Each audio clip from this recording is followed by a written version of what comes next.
Welcome to Salt and Light Songs, a series where we sit down with musicians to reflect on stories of people who lived out their faith. This is part 3 of a conversation with Josh Toth. If you're just joining us and want the full story, check out parts 1 and 2, linked below. And if you're back, welcome. Let's jump in. As we're talking about models, what kind of models have you seen in your life and in the music industry? I know you talked about 21 Pilots and John Foreman, which is great, but in your own experiences, you've grown as an artist. How have you seen believers in the industry model Salt and Light, and who have you been inspired by? Yeah, yeah. Well, I will say this is kind of a different kind of Salt and Light. The I'm most inspired by a group called King's Kaleidoscope. Mm, They I love them. and they, yeah, Yeah. so good. And they create content that's pretty directly like spiritual and like maybe mostly. I don't know if they think about whether it has to be for the church or not, but I think in a way that their Salt and Light is that they are really interested in. I think as creators in the church, there's sometimes a very low bar of like, oh, is the moral of the story that Jesus is Lord? Then that's good art. Mm, And it's like, sometimes it's not. Sometimes it's not good art. Um, and they're the kind of people who are like creating something beautiful. Like their shows are just some of the most beautiful things I've seen because they go to levels in their craft. Like they're projecting things. They're going, and there's just this experience that, to me, I think a way that Salt and Light is I could bring anyone to a show of theirs, even though it's so directly like about Christ, um, and about, and it's so clearly worship. It's such a beautiful thing that anyone would be like, man, that was beautiful. Not because you're saying Jesus is Lord, but it was beautiful because those colors are just mm, capture my imagination.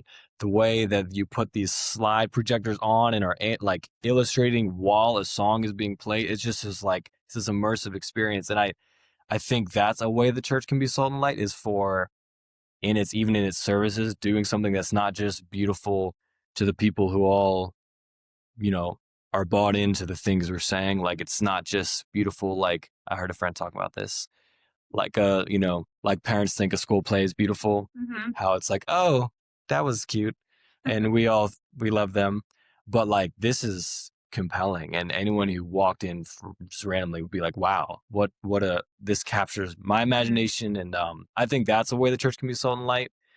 um but I think other ways, that have been that people who've influenced me, and once you start talking about people who aren't, who you aren't in discipleship groups with, and you're not like, and who aren't explicitly giving like a creed in their songs or in their interviews, it's hard to, say, oh, this person's clearly a believer and is like, I don't Mhm. like to get into the game of like, I know exactly if this person is or isn't a believer, but people who seem to indicate that, and seem to create content that I think is bringing the name of Jesus into the public sphere. People like Chance the Rapper, Mm. John Bellion, those are artists who inspire me to no end. Like the coloring book, Chance's album coloring book is so good. um, and then John Bellion, again, really because those are artists who are engaging in their craft in a way Mhm. that not only draws people, but is innovative and new and beautiful, but also respecting heritage, and for them specifically of like hip hop and pop industries.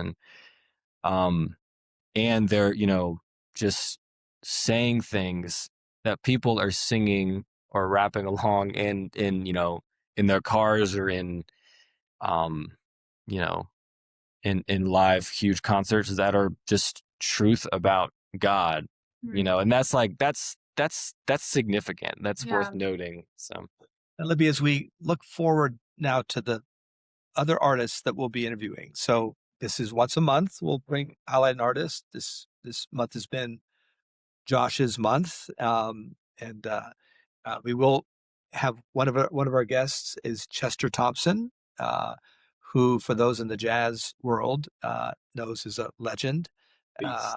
and Mhm. uh, Weather Report. Eventually, he went on to uh, be in the band Genesis, and So we'll have some time to explore with Chester a bit more of the kind of jazz world. Yeah.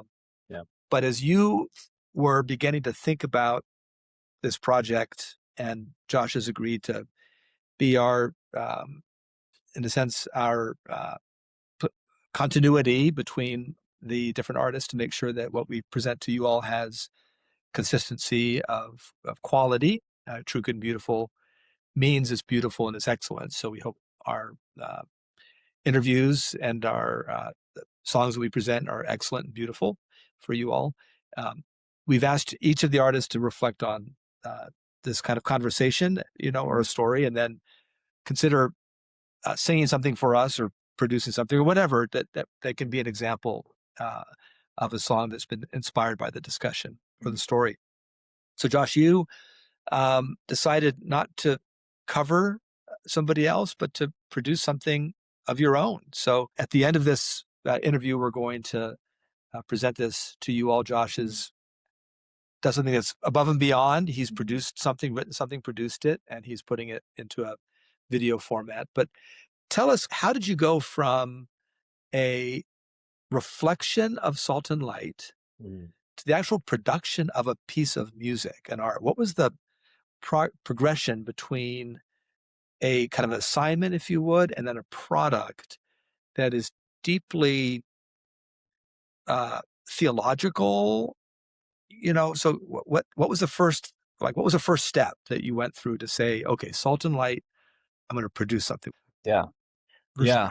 I mean, my first step was to just read through Matthew 5 and just kind of meditate on what that passage is, and everything that Jesus says in that, and what stuck out to me, what resonated with me, as specifically being light in this time and being salt in this moment, and what, yeah, like what kind of grabbed me, I guess, initially from that, and what the Spirit was guiding me in. And then the second step was like, wow, like some of my favorite songs are based on this chapter. Like, this is gonna be hard because there's so much beautiful imagery in that.